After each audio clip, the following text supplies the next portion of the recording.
Penentuan jenis kelamin. Pokok bahasan penentuan jenis kelamin pada makhluk hidup, pautan seks dan gen alel. Penentuan jenis kelamin pada makhluk hidup. Ternyata jenis kelamin suatu organisme ditentukan oleh beberapa faktor, diantaranya faktor genetik dan faktor lingkungan. Terdapat beberapa tipe penentuan jenis kelamin pada organisme, yaitu tipe XY, XO, ZW, haploid, dan diploid. Tipe XY. Organisme yang memiliki kromosom kelamin dengan tipe XY dapat ditemukan pada mamalia termasuk manusia, beberapa jenis serangga, dan beberapa jenis tumbuhan berumah dua. Manusia. Pada manusia, seorang yang berjenis kelamin perempuan akan memiliki kromosom kelamin yang terdiri atas sepasang kromosom X. Sementara itu, seorang yang berjenis kelamin laki-laki akan memiliki kromosom X dan Y. Berikut ini merupakan penentuan jenis kelamin pada manusia saat proses fertilisasi. Jadi di sini, jika yang X dominan terhadap X, maka akan muncul XX, tetapi jika X dan dominan dengan Y, maka akan muncul XY. Tipe X0, organisme yang memiliki jenis kelamin tipe ini ditemukan pada beberapa jenis serangga, contoh belalang dan kecoa. Hal ini karena pada belalang dan kecoa tidak dijumpai kromosom Y, sehingga penentuan jenis kelaminnya menggunakan tipe X0.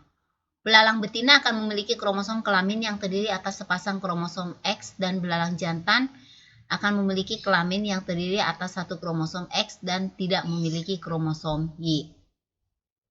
Tipe ZW. Organisme dengan jenis kelamin tipe ZW dapat ditemui pada ikan, unggas, dan beberapa jenis reptil tertentu.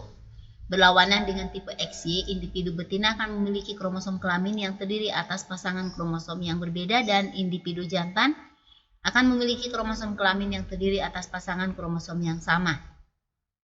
Akan tetapi, untuk menghindari kekeliruan dengan tipe XY, pasangan kromosom yang berbeda diberi simbol ZW dan pasangan kromosom yang sama diberi simbol ZZ.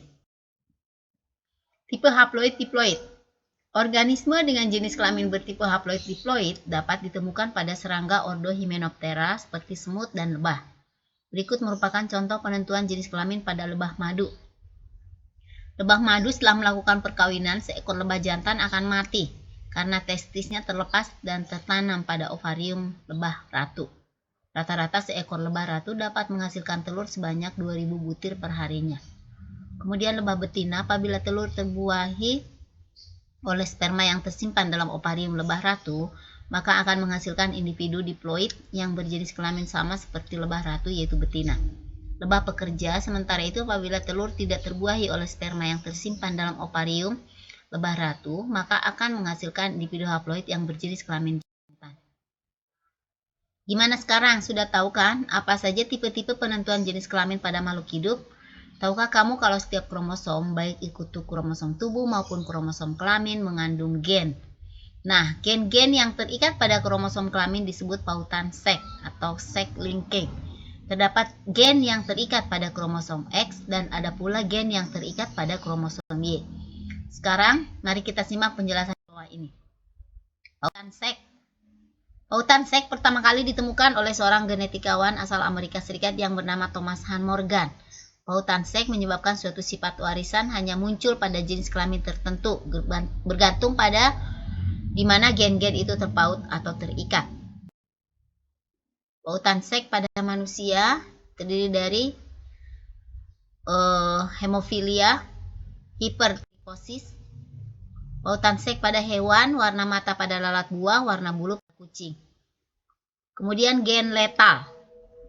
Gen adalah suatu unit fungsional dasar hereditas yang merupakan titik vokal dalam ilmu genetika modern. Kemudian pengertian gen letal, gen mematikan. Gen yang dalam keadaan homozigot dapat menyebabkan kematian individu yang dimilikinya. Gen letal atau gen kematian merupakan gen yang dalam keadaan homozigot atau homozigot yang menyebabkan kematian pada individu. Macam-macam gen letal resesif, gen letal dominan.